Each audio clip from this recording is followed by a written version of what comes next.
ಶಕ್ತಿ ಯೋಜನೆಯಡಿ ಗಂಡಸರಿಗೂ ಉಚಿತ ಪ್ರಯಾಣ ಡಿ.ಕೆ.ಶಿ ಸುಳಿವು. ಎಲ್ಲರಿಗೂ ಟೊಪ್ಪಿ ಕನ್ನಡ ಟಿವಿ ಯೂಟ್ಯೂಬ್ ಚಾನಲ್ಗೆ ಸುಸ್ವಾಗತ ಅಂತ ಹೇಳ್ತೇವೆ. ಶುರು ಮಾಡೋಕ್ಕಿಂತ ಮೊದಲು ಯಾರೆಲ್ಲ ನಮ್ಮ ಯೂಟ್ಯೂಬ್ ಚಾನಲ್ ಮೊದಲು ನೋಡ್ತಿದ್ದೀರಿ ಅವರೆಲ್ಲರೂ ಸಬ್ಸ್ಕ್ರೈಬ್ ಮಾಡ್ಕೊಳ್ಳಿ ಮತ್ತು ಪಕ್ಕದಲ್ಲಿರೋ ಬೆಲ್ಲೈಕನ್ನು ಪ್ರೆಸ್ ಮಾಡಿ.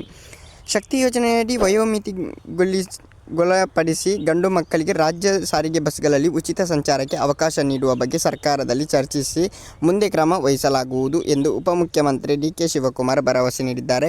ದೇಶದ ಪ್ರಥಮ ಪ್ರಧಾನಿ ಜವಾಹರಲಾಲ್ ನೆಹರು ಅವರ 135ನೇ ಜಯಂತಿ ಹಾಗೂ ಮಕ್ಕಳ ದಿನಾಚರಣೆಯ ಅಂಗವಾಗಿ ವಿಧಾನಸೌಧದಲ್ಲಿ ಗುರುವಾರ ಆಯೋಜಿಸಿದ್ದ ಬೆಂಗಳೂರು ನಗರ ವ್ಯಾಪ್ತಿಯ ಸರ್ಕಾರಿ ಶಾಲೆ ಮಕ್ಕಳೊಂದಿಗೆ ಸಂವಾದದಲ್ಲಿ ವಿದ್ಯಾರ್ಥಿಯೊಬ್ಬ ಪ್ರಶ್ನೆ ಉಪಮುಖ್ಯಮಂತ್ರಿ ಈ ಭರವಸೆ ನೀಡಿದರು.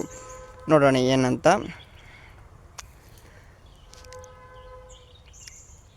ನೀಲಸಂದ್ರದ ಬಿಬಿಎಂಪಿ ಪ್ರಾಥಮಿಕ ಶಾಲೆಯ 7ನೇ ತರಗತಿ ವಿದ್ಯಾರ್ಥಿ ಚರಣ್, ನಿಮ್ಮ ಸರ್ಕಾರದಿಂದ 5 ಗ್ಯಾರಂಟಿ ಯೋಜನೆಗಳನ್ನು ನೀಡಿದ್ದೀರಿ. ಅದರಲ್ಲಿ ರಾಜ್ಯ ಸಾರಿಗೆ ಬಸ್ಗಳಲ್ಲಿ ಮಹಿಳೆಯರು ಉಚಿತ ಸಂಚಾರಕ್ಕಾಗಿ ಶಕ್ತಿ ಯೋಜನೆಯಡಿ ಜಾರಿಗೆ ತಂದಿದ್ದೀರಿ.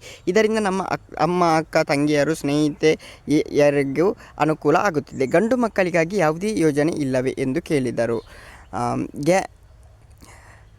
ಇದಕ್ಕೆ ಉತ್ತರಿಸಿದ ಡಿ.ಕೆ. ಶಿವಕುಮಾರ್ ಅವರು, ನಿಮ್ಮ ತಾಯಿಗೆ ಗೃಹಲಕ್ಷ್ಮಿ ಯೋಜನೆಯಡಿ ಮಾಸಿಕ 2,000, ಅನ್ನಭಾಗ್ಯದಡಿ 10 kg ಅಕ್ಕಿ, ಗೃಹಲಕ್ಷ್ಮಿ ಯೋಜನೆಯಡಿ ಉಚಿತ ವಿದ್ಯುತ್, ಎಲ್ಲ ಹೆಣ್ಣು ಮಕ್ಕಳಿಗೆ ಬಸ್ಗಳಲ್ಲಿ ಉಚಿತ ಪ್ರಯಾಣದ ಅವಕಾಶ ನೀಡಲಾಗುತ್ತಿದೆ. ಈಗ ನೀನು ಕೇಳಿರುವ ಪ್ರಶ್ನೆಗೆ, ಶಕ್ತಿ ಯೋಜನೆಯಡಿ ಒಂದು ವಯೋಮಿತಿಯವರೆಗಿನ ಗಂಡು ಮಕ್ಕಳಿಗೂ ಉಚಿತ ಪ್ರಯಾಣಕ್ಕೆ ಅವಕಾಶ ನೀಡುವ ಬಗ್ಗೆ ಸರ್ಕಾರದಿಂದ ಚರ್ಚಿಸಿ ಯೋಜಿಸಿ ಮುಂದೆ ಕ್ರಮ ವಹಿಸಲಾಗುವುದು ಎಂದಿದ್ದಾರೆ. ನೋಡೋಣ ಗೈಸ್ ಏನೆಲ್ಲ ಆಗ್ತದೆ ಅಂತ. ಅಲ್ಲಿವರೆಗೆ ಲೈಕ್, ಶೇರ್, ಸಬ್ಸ್ಕ್ರೈಬ್ ಮಾಡಿ ಅಂತ ಹೇಳ್ತಾ ಈ ರೀತಿಯ ಮಾಹಿತಿಗೋಸ್ಕರ. ಓಕೆ ಗೈಸ್, ಮುಂದಿನ ಸಿಗೋಣ. Love you so much.